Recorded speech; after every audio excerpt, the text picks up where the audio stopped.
자, 그러면 이제 38페이지 12번 문제 풀어볼게요. 자, 여기 보면 이제 다음 자료는 이제 고려 왕조의 어느 시기에 당면한 정치 사회적 문제를 해결하기 위해서 했던 개혁안의 일부와 개혁 추진의 임무를 열거한 거다.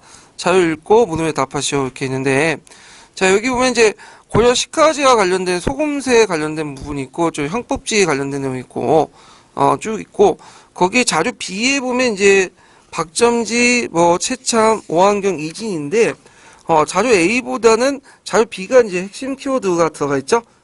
그 관련된 인물들이 어떤 사람이냐면, 충성왕 때 활동했던 측근 인물들이에요. 네. 그래서 일단은 이건 충성왕 때의 그 관련 사료라는 걸 이제 볼 수가 있겠죠. 네.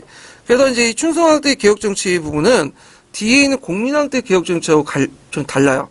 공민왕 때 이제 개혁 정치 같은 경우에는 반원적인 성격을 갖고 있죠. 근데 충성왕 때 개혁 정치는 반원적인 성격이 아니라 그 당시 친원적인 성격이 있어요. 그래서 원나라의 어떤 제의 변화, 그 다음에 원의 요구, 이런 것들을 이제 받고 했다.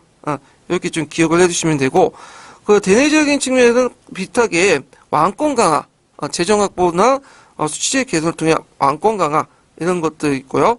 충령화의 측근세력 제거, 이런 것도 이제 들어갈 수 있겠죠. 그래서 충성은 여러분도 알다시피 이제 쿠비나이 칸의 그 딸과, 그 다음에 이제 충령왕 간의 사이에서 태어난 자식이죠. 그래서 그 고려 왕이면서도 또 뭐냐면 원나라 항시에 상당한 지분을 확보했던 사람이에요. 그리고 이 사람은 이제 두 번 즉위했죠. 네, 그래서 1차 즉위와 2차 즉위했는데 여기에서 1차 즉위와 2차 즉위할 때 1차 즉위의 개혁기구와 2차 시기 때 개혁기구가 좀 달라요. 그래서 그걸 1차 시기인지 2차 시기인지 파악을 해야 되는데 여기 가와 나와 다와 관련된 내용들은 시카지에도 있지만 어디에도 있냐면 이 사람이 이제 1차 즉위할 때 올린 그 즉위 상소에 있어. 즉위 그 선언서에도 있거든요. 그래서 이 즉위 선언서에 있는 내용을 이제 헌법지나 시카지에 그 내용에 들어가 다시 편집을 한 거야. 그렇기 때문에 이 내용은 어디에 있는 내용이냐면 1차 즉위 교수에 있기 때문에 여기에 1차 때의 그 개혁기구의 중심지는 어디였냐면 사림원이에요. 사림원. 그래서 그 당시 1차 때는 이제 이 사람이 자기 아버지가 만들었던 사중심의 그 개혁, 사중심의 어떤 간제 재편에서 원중시로 바뀌었거든요. 그래서 뒤에 강정원이니 사림원이니 하면서 그 원중시로 다 바뀌어. 이 원이라는 것은 그 원나라 간제를 모방을 한 거죠. 그래서 원나라의 명령을 잘 수행하기 위해서는 사보다는 원이 낫다. 그래서 원간제를 받아들였는데 이게 이제 원나라 입장을 때는 마음에 안 드는 거지. 감히 그 제후국이 참원했다. 그리고 이 개혁 정치의 방향이 친원적인 게 아니라 자기 통제 벗어나서 어떤 고려의 어떤 자주국을 만드는 배경이었다. 원나라 생각에 그런 측면에서 이제 생각이 때문에 나중에 조미 무고 사건을 기약을 해갖고 그 왕위를 충령한테 넘기게 되는 거죠. 예. 그래서 이제 요때 중심기구는 사림원이었다. 좀 기억하고 사림원은 1년 동안 있지 않았어? 한 6개월? 7개월? 잠깐 있다가 없어진 기구야. 그다음 2차 때는 정릉사나 이런 기구들이 이제 주요 기구였죠. 예. 그래서 이제 1차 기구 때 중심기구와 2차 때 중심기구가 좀 다르다. 이런 것들 좀 기억을 해 두시면 될 것 같아요. 자, 그래서 이제 있고 13번 문제 볼게요.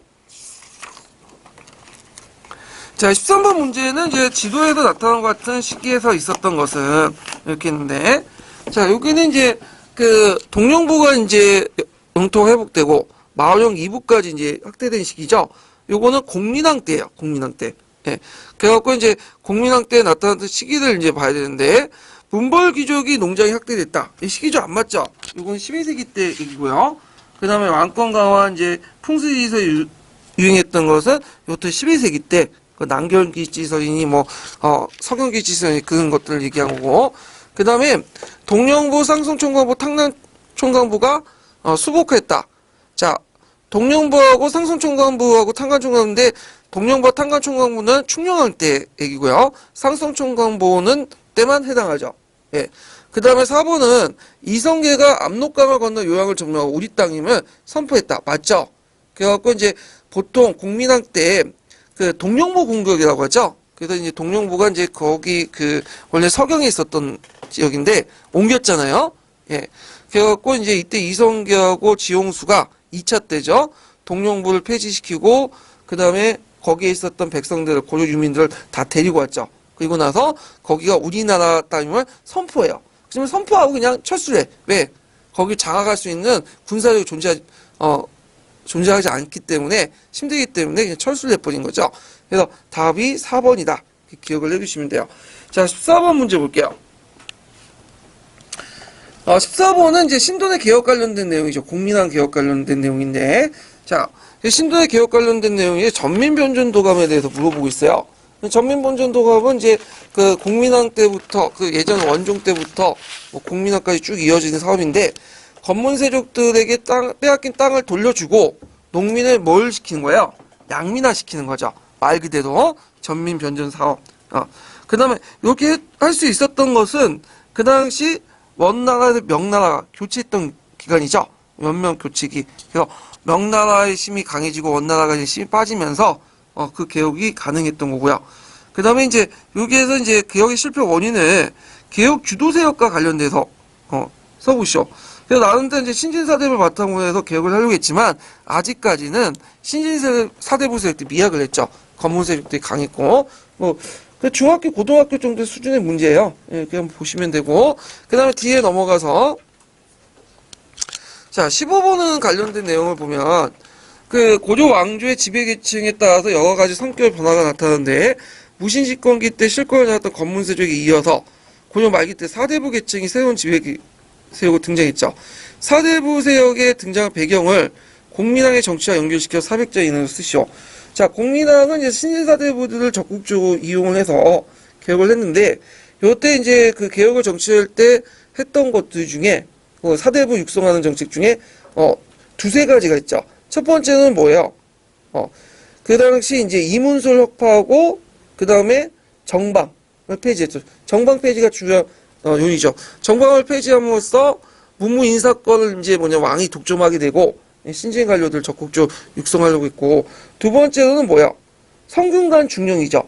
예, 성균관을 중요했고, 그 다음에 과거제도를 개혁했죠. 그러니까 우리가 알고 있는 과거제도 3층제가 이때 확립이 됐죠. 전시제도가 이제 도입돼서 3층제도 했다. 그래서 정방폐지, 성균관 중령, 과거제도 개혁은 신진사대부의 재생산과 확대에 크게 기여했다. 이런 내용들을 쓰시면 되는데, 요거는 한국사 특강, 구특강에 있는 내용이에요. 자, 그 다음에 16번 문제 볼게요.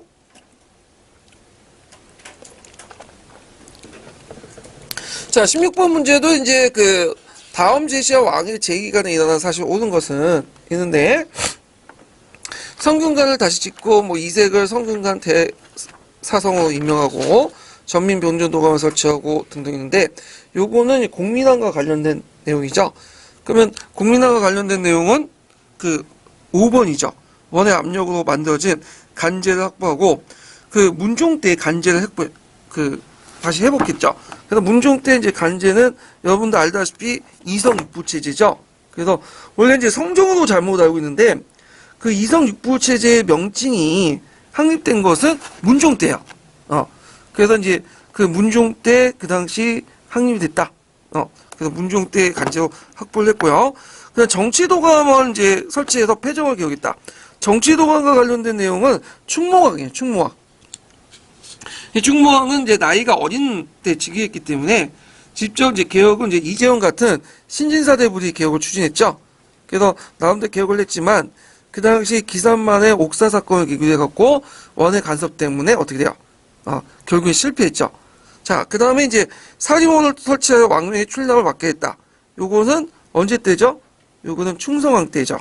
그 다음에 하통도감을 설치해서 하양국을 개발하기 시작한 것은 우왕 때죠. 그래서 우왕 시기 때 하약제조법을 익힌 최문선이 하통도감을 두고 외국 침입을 방비했다. 이렇게 좀 기억을 해두시면 될 것 같아요.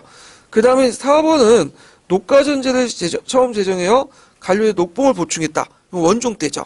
그래서 녹가전 부분은 되게 중요해요. 그 예전에 시험 문제 나왔죠. 2차 기출문제.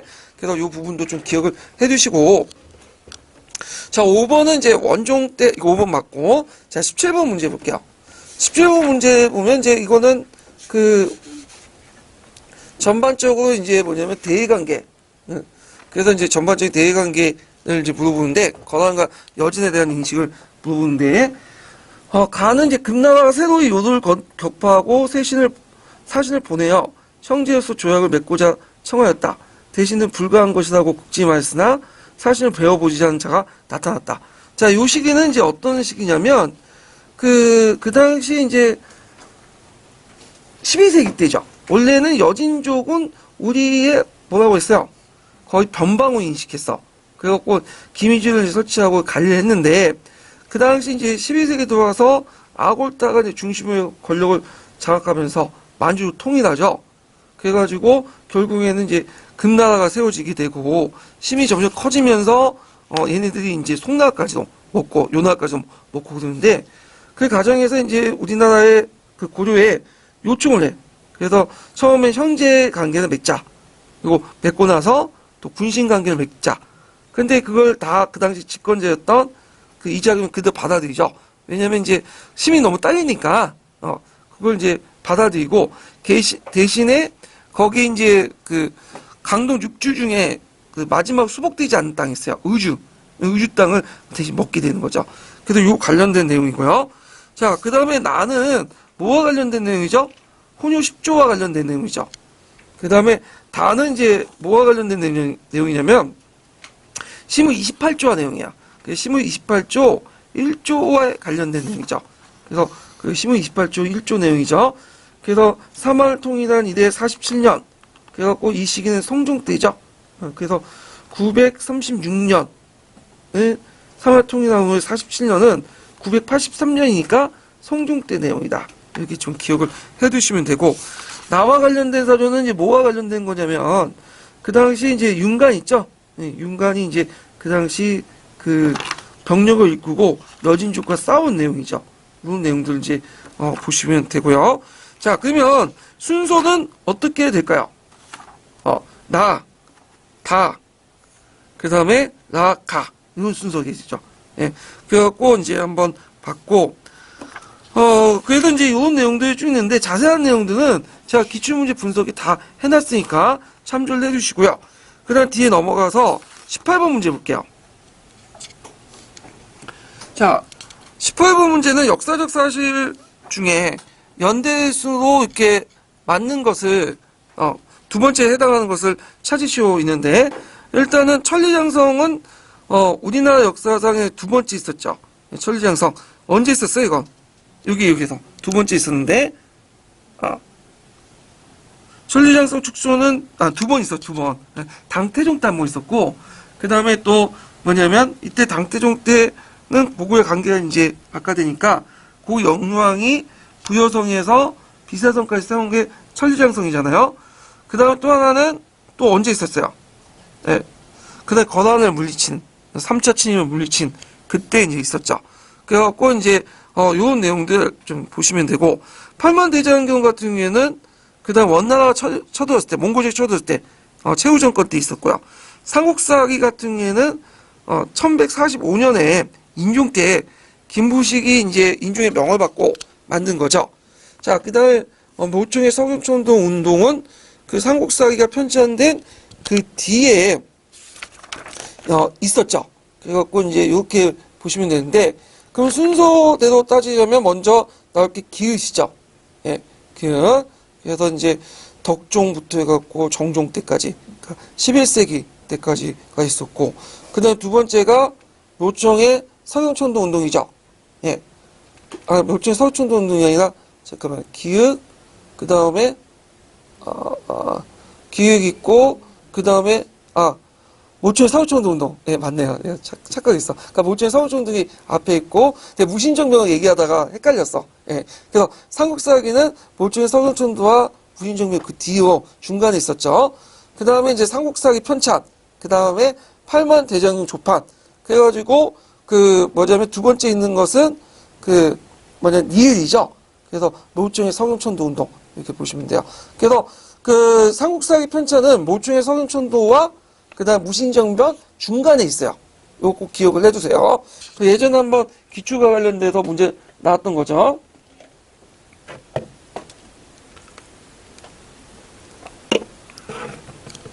자, 그 다음 19번 문제 볼게요.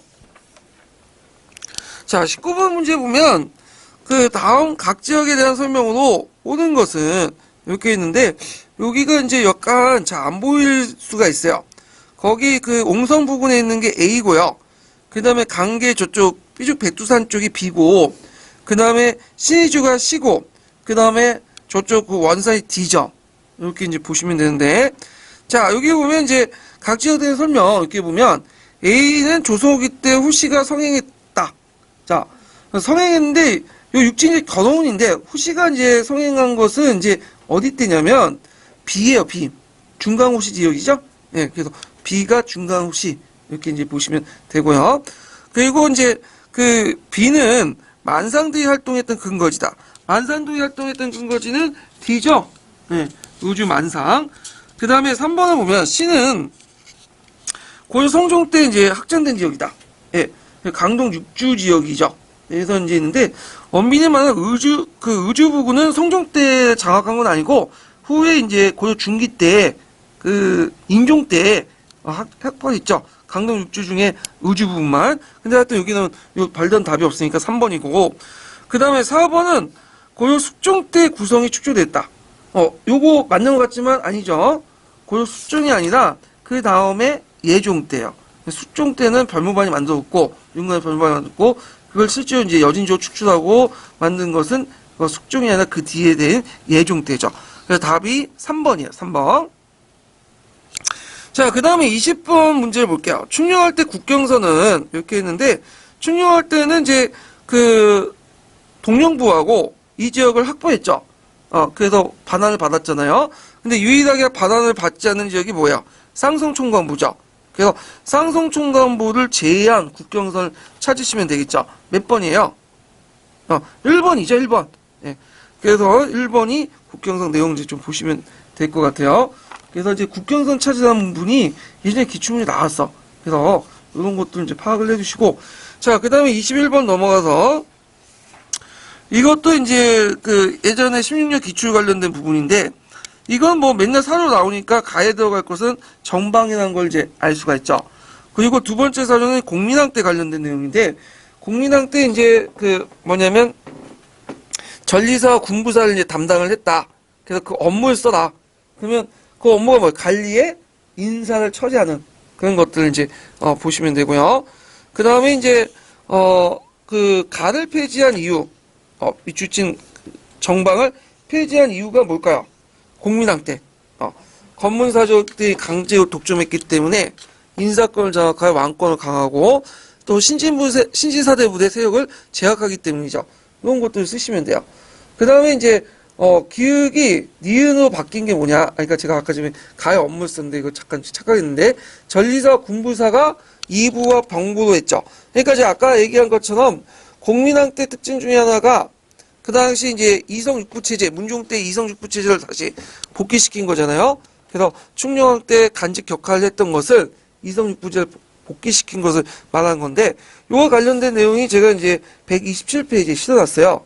그래서 이성육부체제가 어떻게 간직 격하가 됐는가, 요거 관련된 건데, 자, 전리사 군부사와 관련된 것은 2부와 뭐냐면 여기 병부예요. 그래서 2부와 병부, 육부체제로 다시 했는데 그것을 이제 그 기역과 니은이 바뀐 이유가 뭐겠어요?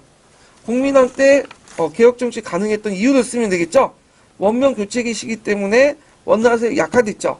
그렇기 때문에 반원 정책을 추진할 수 있었다. 이렇게 쓰시면 돼요. 그래서 예전에 나왔던 문제들을 말만 바꾸고 사유만 바꿔서 냈던 거예요. 그래서 교과서나 통론 정도만 보시면 그냥 다 풀 수 있는 부분이거든요. 예. 그래서 이렇게 이제 넘어가고요. 그 다음에 고려 정치제도를 보죠. 이 고려 정치제도와 관련돼서 이제 자주 나오는 것은 이제 식목도감하고 도병마사, 특히 도병마사가 나중에 도평의사로 개편이 됐죠. 이런 내용들이 이제 문제가 많이 나오는데, 자, 문제를 이제 풀어볼게요.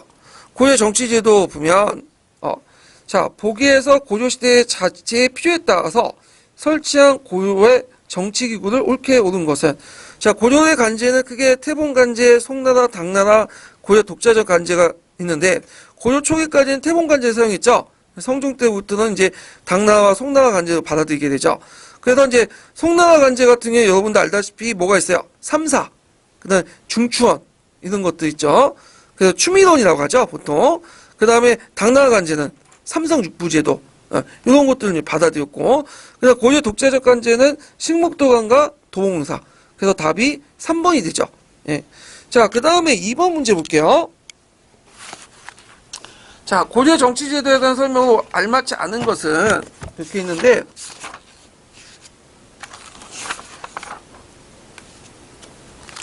자, 중추원은 2품 이상의 출신이 군기를 장악하고 3품의 승선이 왕명을 출납했다. 맞죠? 출신과 승선이 그 왕명 출납과 군국 기무 업무를 담당했어요. 그래서 있고, 그 다음에 2번은 도봉마사는 대의조 국방 군사 문제, 식목도감은 대내조 법제 격식을 다뤘다. 맞죠? 예. 그 다음에 3번은 상서성은 육부를 통관하는 실질 업무를 관장했고, 그 실무 담당자인 복야가 재상의 지위를 올렸다. 틀리죠? 삼성성의 중심 기구가 상서도성인데, 상서도성은 그 육부를 직접 통솔하지 못하고 뭐 하는 역할이에요? 이거는 예, 그냥 육부와 중서문화성을 연결시켜주는 역할이죠. 그래서 실제로는 육부 판사가 뭐냐면 통치하죠. 여기서 육부 판사는 누가 겸직하죠? 그 당시 제신들이 겸직하죠. 그래서 육부 판사제를 운영하게 되는데 산서정이라는 관직은 있긴 있는데 산서정이 그렇게 강하지 못해. 왜냐면 이거는 허직이에요. 그래갖고 명예직. 그래서 이제 그 종실 세력들에게 줬던 거고, 그 밑에 복야가 있는데 자보가 우부가들이 그 제신들보다 간품이 좀 낮아. 아니면 비슷하거나. 그래서 실권을 발휘하지 못했다. 그래서 육부에서 직접적으로 육부에 실질적으로 간장했거는 중서문화성 제신들이죠. 그래서 육부 직주제가 거의 의미가 없는 게 육부를 누가 장악했기 때문에 그래요? 제신들이 장악했기 때문이죠. 그래서 이제 3번이 틀리고요. 4번을 보면 중서문화성은 제신과 낭사로 구성되어 있죠. 그래서 제신은 2품 이상이고 백관을 통솔하고요. 그 다음에 간쟁, 동박, 서근권은 3품 이상의 낭사가 이렇게 담당하죠. 답이 3번이 되죠. 자, 그 다음에 이제 그 고조시대 때 이제 간제 대표원 관련된 내용들, 고조시대 때 그 정치제도 관련된 내용은 그 128페이지, 제가 포도 이렇게 해서 써놨으니까 참조를 해주시고요. 그 다음에 3번을 볼게요. 이게 이제 도평의사사와 관련된 내용. 도평의사사. 그래서 이제 있는데, 다음 사료는 고조 후기 때 언어 통치기구의 운영의 모습에 관련된 것이다. 자, 이렇게 운영된 고려 대표적인 기구와 그 운영에 가지는 성격을 기술해 보시오. 요 사료 자주 나오거든요. 그래서 좀 보시면 될 것 같은데, 이재현의 용패설 관련된 거야. 그 잘 시기를 모르면 언제 본다고 했죠? 그 밑에 출처를 보시면 돼요. 용패설에 있고 이걸 나중에 고조사에 실어놨는데, 이재현이 활동했던 시기는 그 1287년에서 1357년. 그러니까 시기적으로 14세기 초중반 때 주로 활동했던 인물이고, 충녕왕 때 도병마사의 도평의사사 개편이 됐죠. 예. 그러니까 이거는 도병마사의 도평의사사야. 도평의사사야. 예. 그러니까 도병마사라고 얘기하면 안 되는 거예요, 이거는. 시기적으로. 예. 이거는, 이 사료는 보고, 들은 자료가 아니라, 저 예전부터 있었던 자료를 실어놓은 게 아니라, 자기가 보고 들은 것들을 국보에서 실어놓은 1차 사료예요. 예. 그래서 이제 이건 도병마사가 아니라 도평의사사다. 이렇게 좀 기억을 해두시면 되고, 그래서 이제 기구는 도평의사사. 그래서 도평의사사의 이제 운영 방식은 이제 일단은 규모가 확대됐죠. 그래갖고, 그 당시 그 간직 격하로 있었던, 여러 가지 업무들을 이 도평의사가 다 간장을 하게 돼. 그래서 고종 때부터지만, 이게 도당이라 부르기 시작했고, 육색장도 있고, 이건 나중에 녹사를 개편하죠. 그래서 실물 담당하겠고, 그 다음에 군사 문제뿐만 아니라 민사 문제까지 확대되고, 참여한 사람도 거기에 보면 제추뿐만 아니라 제추 상위. 그래서 3, 4등 서열은 낮지만, 제추와 함께 같이 그 국정을 논의할 수 있는 그런 사람을 제추 상위라고 해요. 예. 그래서 상위라는 것은 이제 거의 비슷한 자격을 논한다는 거죠. 제주는 아니지만 비슷한 장군도 나왔던 제주 상위까지 합쳐서 7, 80명이 이렇게 참여했다. 이렇게 좀 기억을 해두시면 되죠.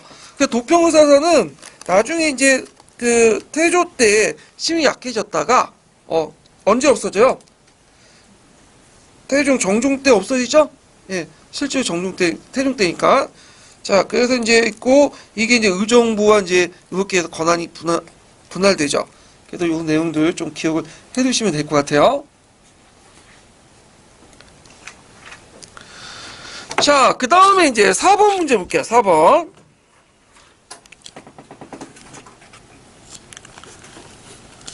자, 4번 문제 보면 기획과 미음에 관한 설명으로 옳지 않은 것은 있겠는데, 자, 도평의사사는 국주의 도병마사가 칭했다. 그래서 문종이 이제 간제를 정할 때 이성 육부제가 문종 때 됐다고 했죠. 그래서 이 문종 때 간제가 정할 때 시중 평장사, 참지정사, 정당문화사, 지문화상사를 판사로 삼고, 이 판사라는 것은 겸직제를 얘기해. 고려시대는 겸직한 것을 판사라고 했어. 조선시대는 뭐라고 했어요? 제조관이라고 했죠.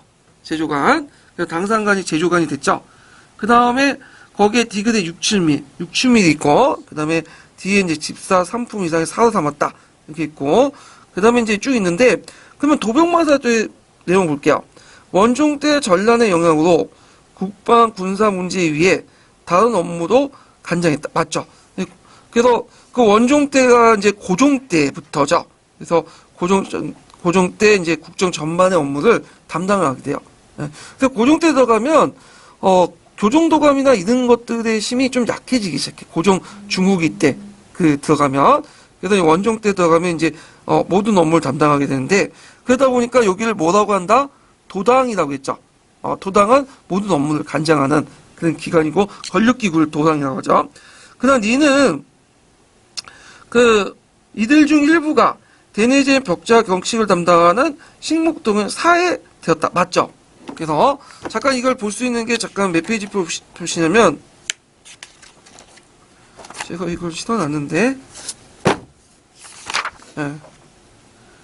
이게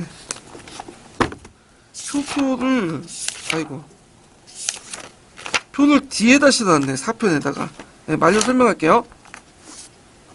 그래서 이제 도병마사하고 식목도감은 뭐냐면 판사제도 운영해요. 겸직제로. 따로 산설 간원이 없고, 그래서 도병마사가 위상이 좀 높기 때문에 대개 보면 제일 높은 사람이 판사라고 하고요. 그 다음에 낮은 사람이 사라고 하죠. 판사는 주로 이제 재신이 담당하고, 그다음 사는 추민이 담당하죠. 그래서 식목도감은 거기에 이제 격식이 좀 낮기 때문에 사는 뭐냐면 재신 중에 일부가 담당하죠. 그래서 이제 사를 하고, 그 다음에 그 밑에 이제 부사가 있어. 부사는 추민이 담당해. 그런 식으로 이제 겸직을 했다. 이렇게 좀 보시면 되고요. 자, 그 다음에 디귿에 보면 이들에 속한 간부는 중추원이죠. 궁국 기물사무와 왕명 출납을 감당하는데, 여기에도 판사와 사가 있다. 맞죠? 그래서 판사와 사가 있어서 겸직제를 이제 판사제 운영한다. 이렇게 좀 기억을 해두시면 되고요. 그 다음에 이제 니은을 보면, 니은을 국정을 총괄하는 최고 정무기관으로서 조선 태조 때 이로 폐지된 게 아니라 태종 때, 정확한 말로는 정종 2년 때 폐지됐죠. 이렇게 있고, 그래서 이거는 역사 사실과 틀리고, 그 다음에 미은은 충녕할 때 원년에 개편된 청의부의 첨의와 밀직사의 밀직이 모두 참여했다. 맞죠? 그래서 이제 이성 육부제를 개편해갖고, 이성에 이제 첨의가 있고, 밀직사는 어디에요? 중추원과 연결되죠? 개편된 거니까. 자, 그래갖고 이제 이렇게 해서 답이 4번이 되겠죠? 4번이. 그래서 이제 이렇게 한번 풀어보고요. 그 다음에 5번 문제 볼게요. 잠깐만요.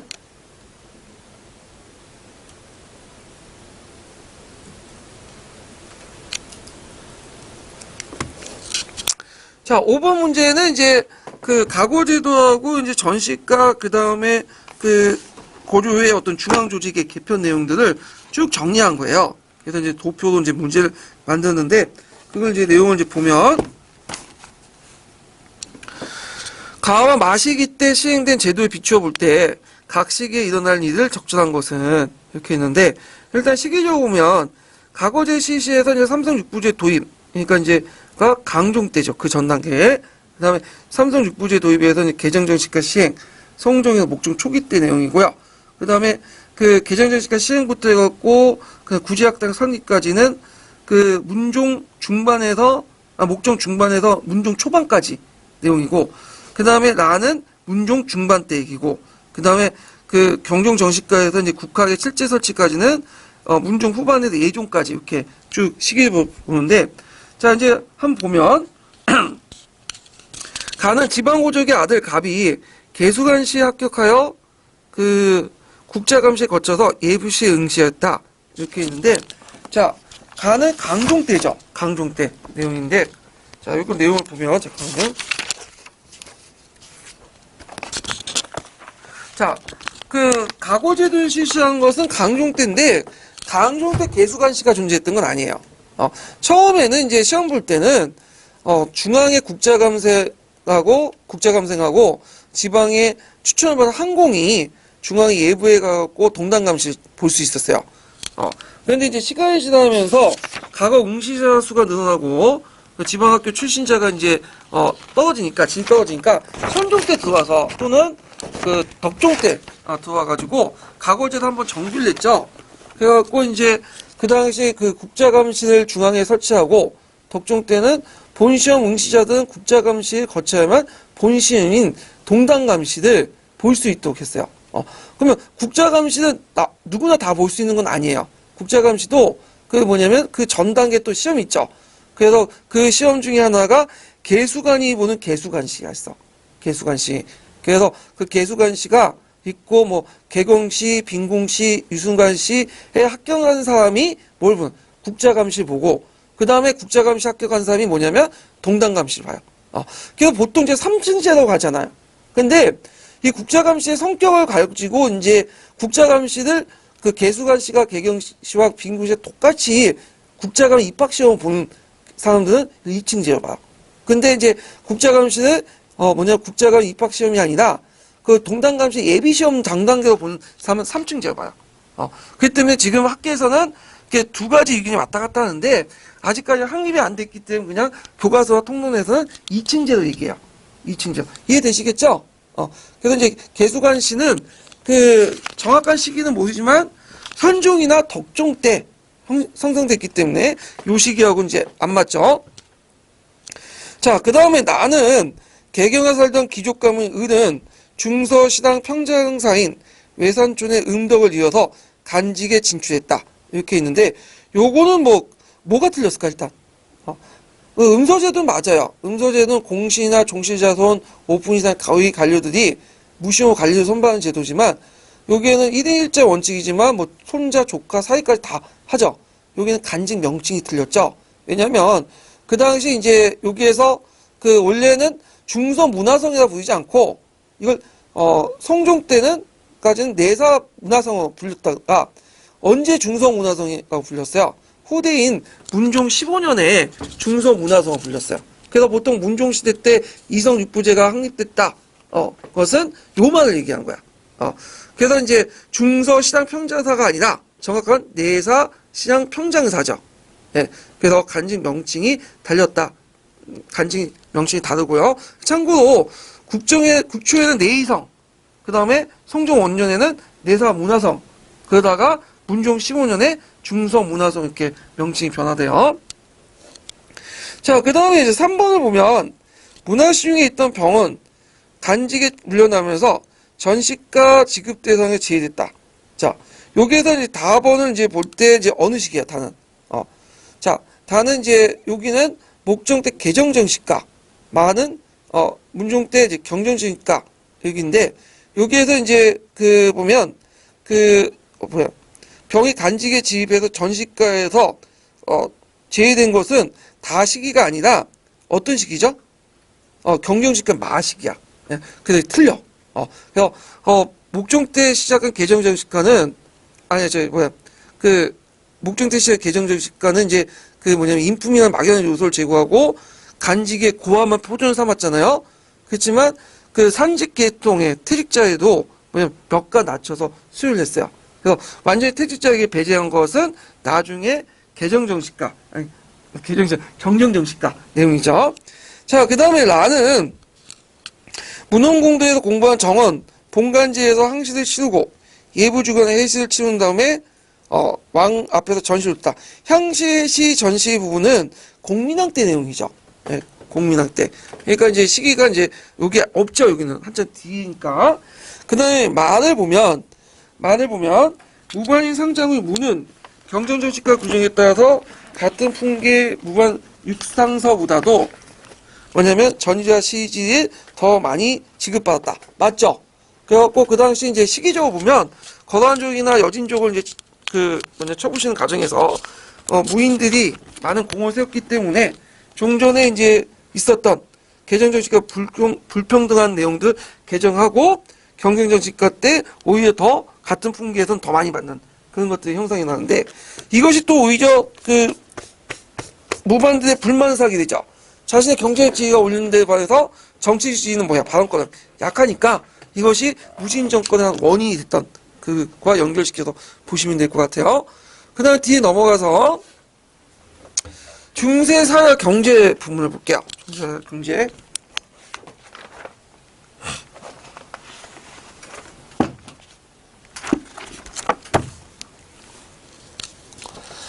자, 1번인데 1번은 이게 문제가 좀 예매해가지고 좀 있는데 답이 1번하고 3번 제가 중복 답안을 다 나왔거든요.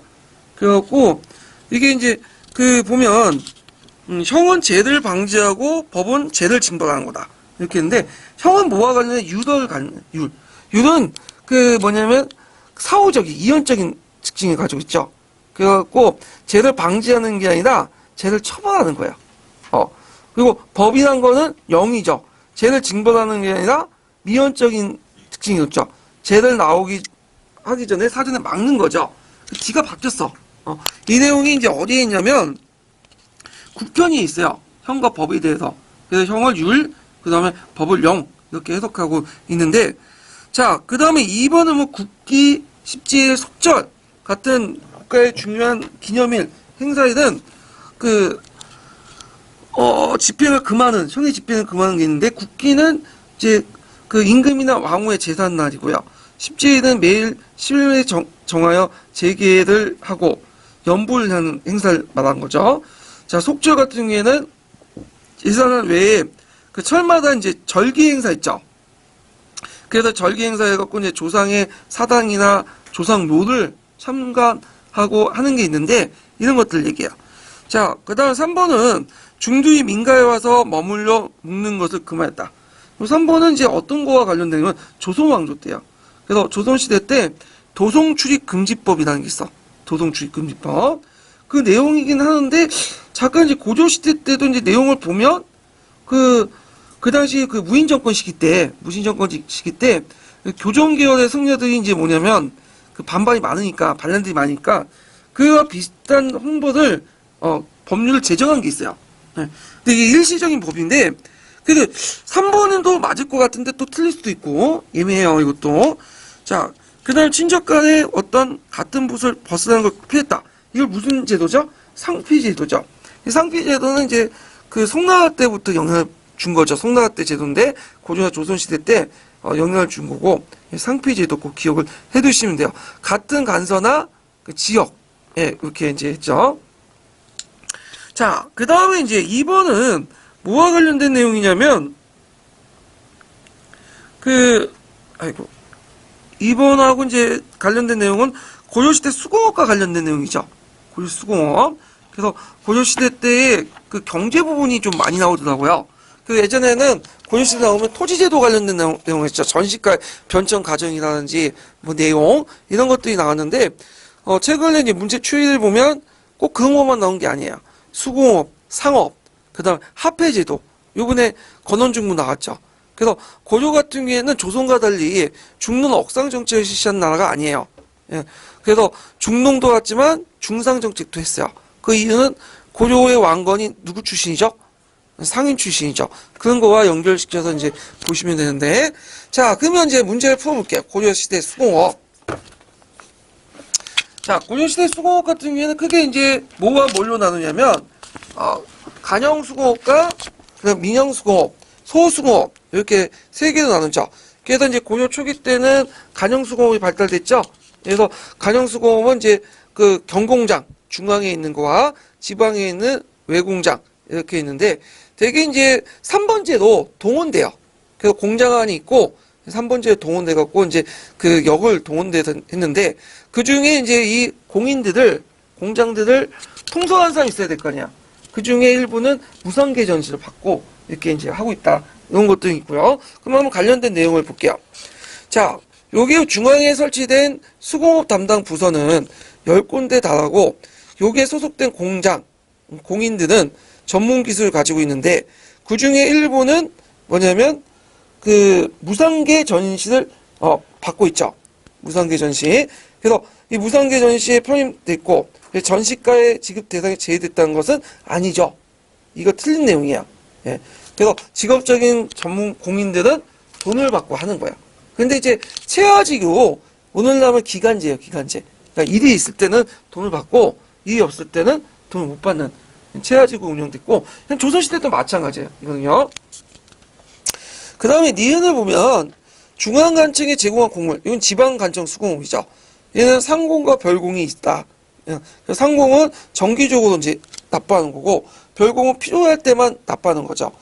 그 다음에 디귿은 공회전인데 자 지방자치에서 이제 두 가지 있어. 지방 그 외공장도 두 가지가 있는데 하나는 중앙에 올리는 물건을 만드는 공장이 있고요.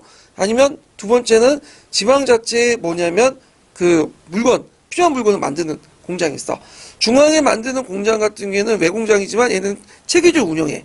그렇지만 지방자치에서 만든 수요품을 담당하는 외공장은 별로 체계적이지 않아요. 그리고 이제 왜 그러냐?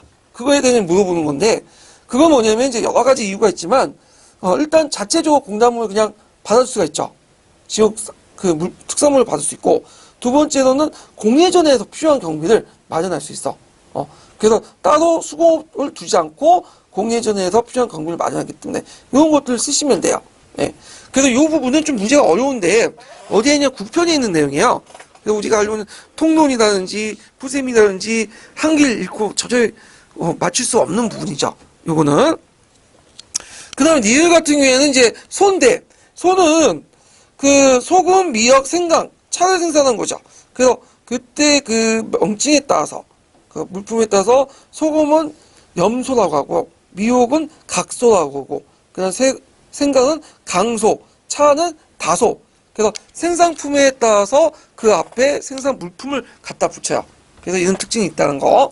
그다음 미인은 사원에서인데 사용하는 물품뿐 아니라 시장에 팔 물품도 만들었다. 맞죠? 그 당시 사원 수공업이 상당히 발달됐어. 특히 이제 고려 후기 같은 경우에는 사원 수공업이 상당히 그 간형 수공업을 제치고 이제 발달했는데 사원 수공업에서는 주로 이제 처음에는 사원이 필요한 물품들을 만들고 있다가 나중에 이제 물건을 팔 목적으로 뭐 제지, 지포, 기와, 술, 소금 같은 걸 생산을 하게 되죠. 그래서 이걸 바탕으로 해서 이제 사원을 운영하는 작업을 만들고 그랬는데 그 제품의 질이 민간 수공업자들보다 더 우수하다고 그래요. 그래서 있고 이게 그 후에 이제 조선시대 때 좀 쇠퇴했지만 계속 내려오죠. 그리고 지금도 뭐 기아 같은 것들 갖다 팔죠. 복을 빌려고 파는지 몰라도 거기다 이름 적고 갖다 팔잖아. 자, 그래서 이제 이런 수공업과 관련된 내용이 있다는 걸 좀 기억을 해두시면 되고, 자, 그 다음에 3번 문제 볼게요. 3번 문제.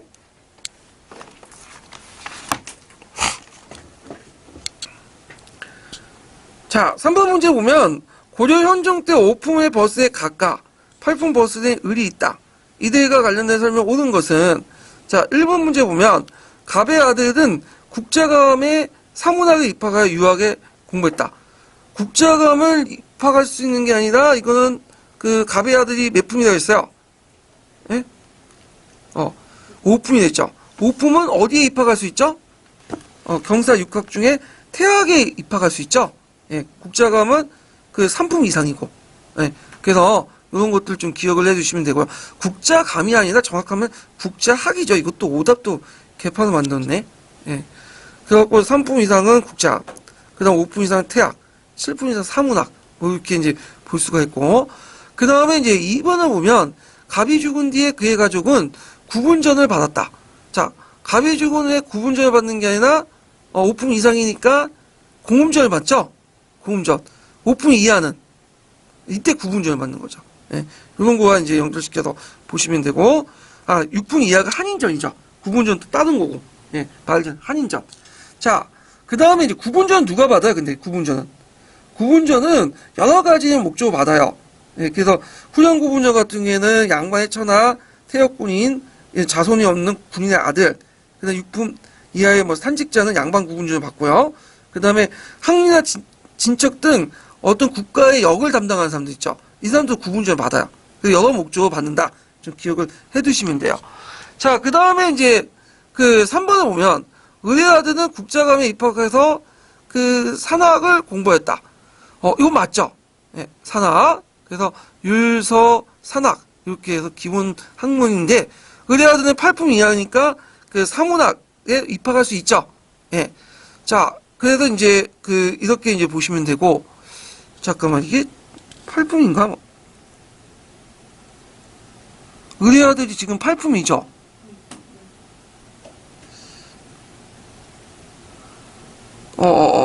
기수학부 8품 이하죠. 제가 말 잘못했네. 7품이 아니라 8품이죠, 8품. 예. 그래서 이제, 이렇게 했는데, 여기 좀 오타가 있네? 예. 7품 이상이 아니라 8품 이하로 고치세요. 그 오타 보이시죠? 제가 이거 잘못 착각해서 얘기한 건데, 8품 이하가 기수학부니까 8품 이상이니까, 8품 이상? 포함돼갖고, 8품 이상으로 고치시면 될 것 같아요. 8품 포함해갖고. 거기 7품 있잖아, 7품. 예, 고치시면 되고.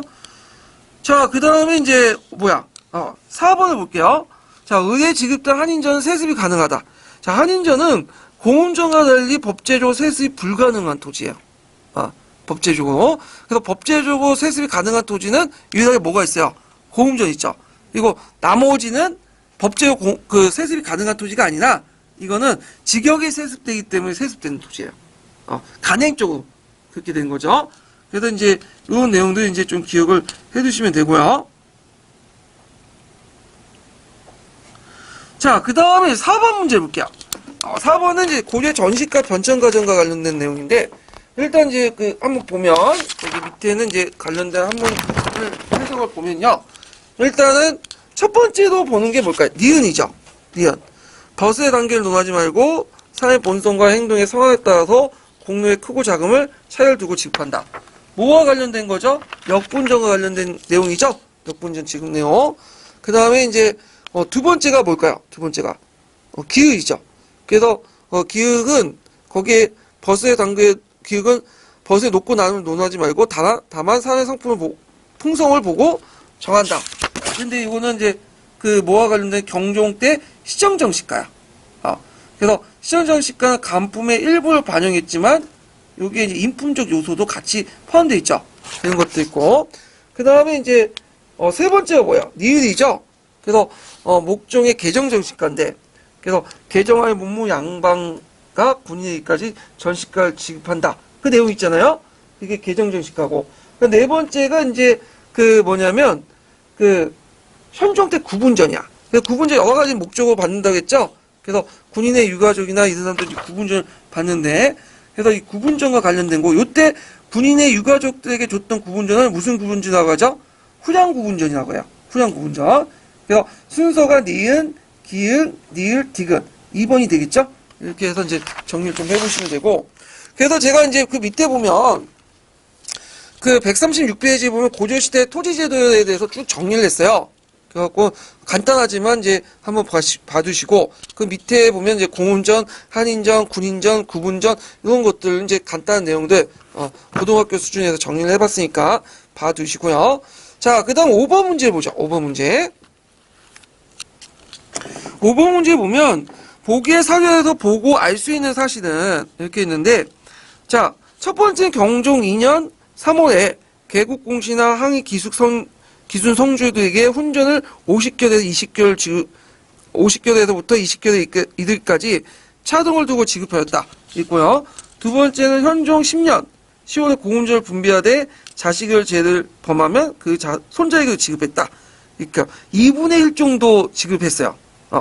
그 그 다음에 문종 때 이제 뭐냐면 공훈정시법을 정하고 있는데, 여기에 나오는 이제 그 훈전이나 공훈전이나 이런 것들, 공신전은 다 똑같은 말이야. 뭘요? 그 공훈전이에요, 공훈전. 이 명칭만 그때그때 다른 거야. 그래갖고 경종 2년에는 훈전이라고 했다가, 그 다음에 공훈전이나 명칭을 현종과 문종 때 사용했고요. 그 다음에 그 공양왕 때는 공신전이라고 했어요, 그걸. 근데 성격은 동일한 거다. 이렇게 보시면 돼요. 그러면 이제 요 내용을 보면 이 사료를 통해서 알 수 있는 거죠.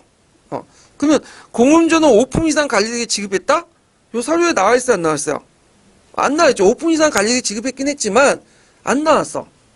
그런 것들 좀 기억해. 사료에 나와서 이제 나와 있는 것들 제안해서 문제를 물어본 거니까. 2번을 보면 경종 2년 때 그 개국공시에 훈전을 지급했다. 나오죠? 예. 그 다음에 이제 현종 12년에는 훈전 대신에 공훈전을 지급하고 세습을 폐지했다. 현종 때는 공훈전을 지급한 거를 맞죠? 훈전 대신에 이름은 바뀌었으니까 세습을 폐지하지 않았어요. 세습됐죠? 법제적으로. 그래서 심지어는 자식이 죄를 지어도 그 자손들에게 세습이 가능했는데 2분의 1이 아니라 3분의 1이다. 3분의 1이 뭐냐면 세습 가능하도록 했고요. 그 다음에 이제 그 4번에 보면 문종 3년에 그 태직관리들에게 지급됐던 공훈전을 회수했다. 뭐 그런 내용이 있어요? 없죠? 예. 그래서 이거는 이제 그 뭐냐면 경정정식과 관련된 내용인데, 이건 공훈전에 관련된 내용이 아니라 가전과 관련된 내용. 가전은 이제 자기 일한만큼 그 반대급부를 받는 거잖아.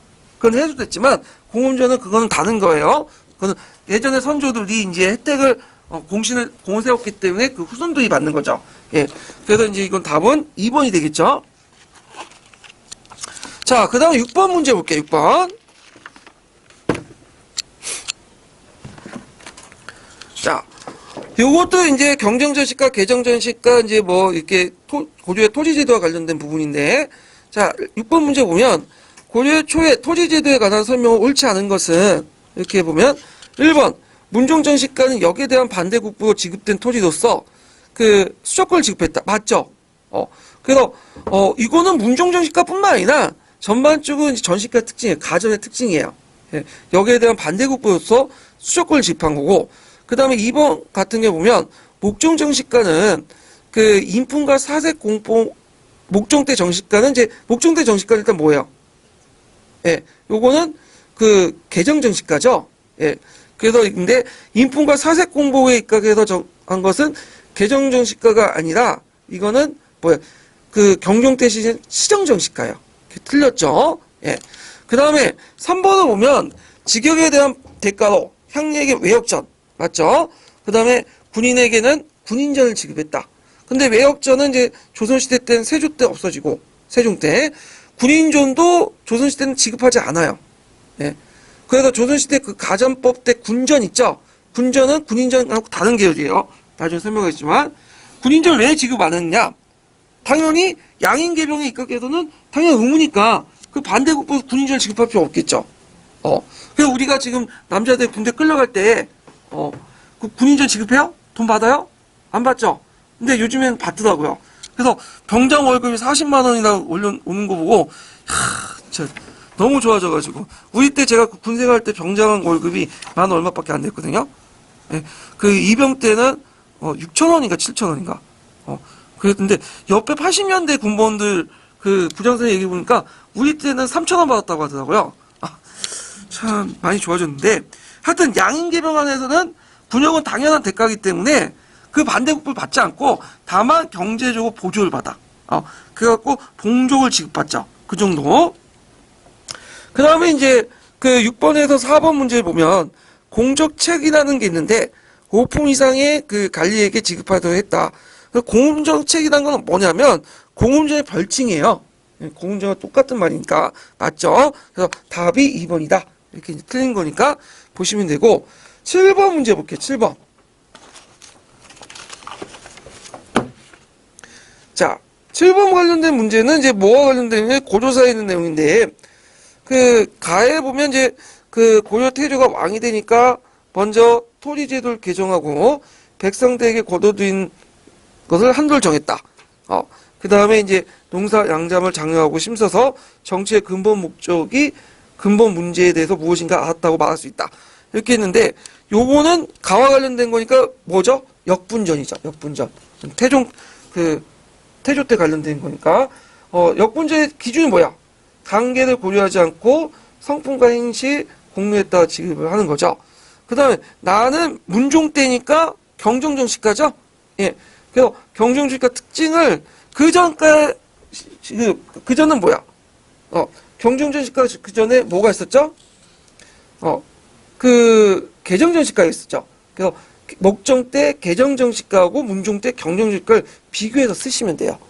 그래서 제가 얘기는 안 하지만 되게 중요한 거죠. 그래서 목종의 그 내용과 개정정식가와 그 다음에 문종 때 경정정식가 비교한 거, 그거 뭘 시시했는가 외우셔야 돼. 역분전은 당연히 외워야 되고. 그래서 역분전, 시전정식가, 그 다음에 개정, 경정, 그 내용들 꼭 외우고 들어가시고, 관련 사료도 꼭 보고 들어가셔야 돼요. 예. 그래서 이렇게 이제 좀 보시면 되고요. 그 다음에 이제 8번은 내용이 좀 많으니까, 요거는, 다음 시간에 하죠. 예. 오늘 수고하셨습니다.